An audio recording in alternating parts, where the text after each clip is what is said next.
Replication in research work. The term replication means when same treatment is applied on more than one experimental units. For example, in figure 1, the same treatment and samples are in 3 test tubes. Each test tube is the replicate of other test tube.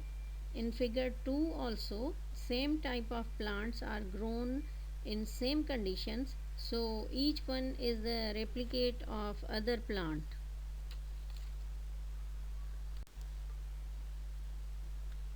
Replication means how science can be self-correcting. In figure 1, biological sample is divided into 3 replicates and same treatment is applied on all 3 samples. Hence, if the result is same for all 3, it means that there is no error. In figure 2, for each sample, 2 or 3 replicates are made. If the reading or result has a difference of 0.01, then it will be minimized by taking the average of 3 readings and it will reduce the chance of errors.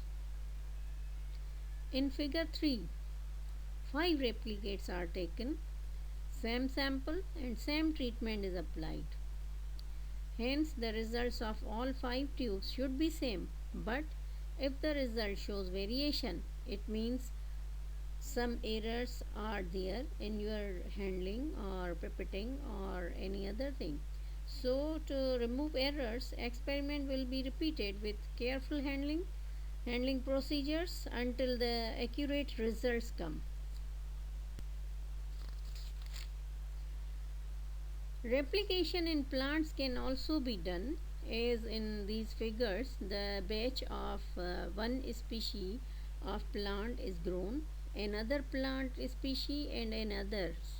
So all these batches are the set of replicates receiving same treatment to all. Now the importance of replication in research. Number one is it reduces errors, because when you take average of three replicates, it will be smaller than a single error. If you take decision on a single outcome, it may contain error and not accurate. But if you take decision on average of replicates, then the decision will be with a negligible error and with high accuracy. Number two importance is the validity of your results.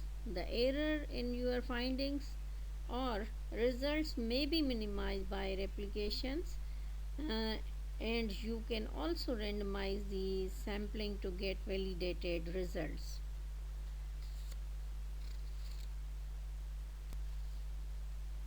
Now the types of replication. There are two types of replication. One is meta replication and other one is pseudo replication. Meta replication means to carry out the same study again in exactly the same way with a variation of time, means in different years, or by changing place or location, or with different instruments, or with different investigators. If a study is repeated in different years and at different locations, it may give some different outcomes or results, and one can monitor the causes of that change.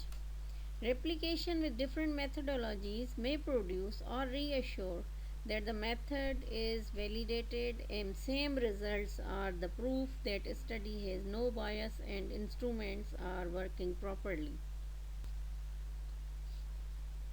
So, the replication also reduces errors among studies as well. The second type of replication is pseudo replication. Pseudo replication means false. Pseudo means false, or the process of artificially increasing the number of samples or replicates so invalid results will come. It means the pseudo replication in a particular combination of experimental design or sampling method and statistical analysis which is inappropriate for testing the hypothesis of interest. When the inappropriate observation or data or sampling is done, that replication will be pseudo replication.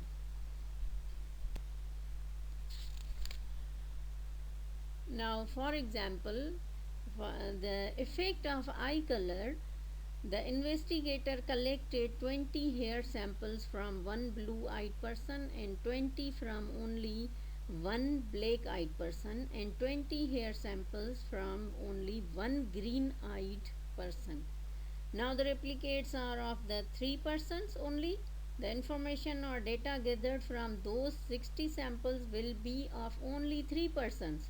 So it will give only one average result of blue eyed person and one for black and one for green eyed. Can you give results only on the basis of three samples?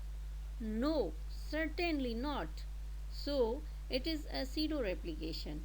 The real replication will be to find out 20 persons with blue eyes, 20 with black, and 20 with green eyes.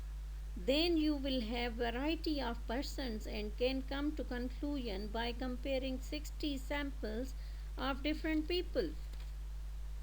And you can compare the results of blue eyed with black and green eyed persons results. Then you can achieve your aim. Now another example of pseudo replication is, for example, you want to compare formula diet A on one person and formula diet B on another person. You suggest that both should receive separate formula diets 2 times a day for 1 month. It means you have given 2 multiplied by 13 is equal to 60 formula diet A to one person and 60 formula diet B to another person, which will give you authentic result. Will it give? No, absolutely not. But if you try the formula diet A and formula diet B on two groups of people for 1 time per day for 1 week only, will you get authentic results? Yes. So that the difference between a replication and pseudo replication can be easily understood. So, in the end, observation may not be independent and of no use in research if repeated measurements are taken on the same object or same subject and the data have a hierarchical structure just like in cell culture experiments, and observations are correlated in time or observations are correlated in space. So replication may inversely be a source of error in the statistical results drawn from experiments or observational studies primarily in the field of genetics.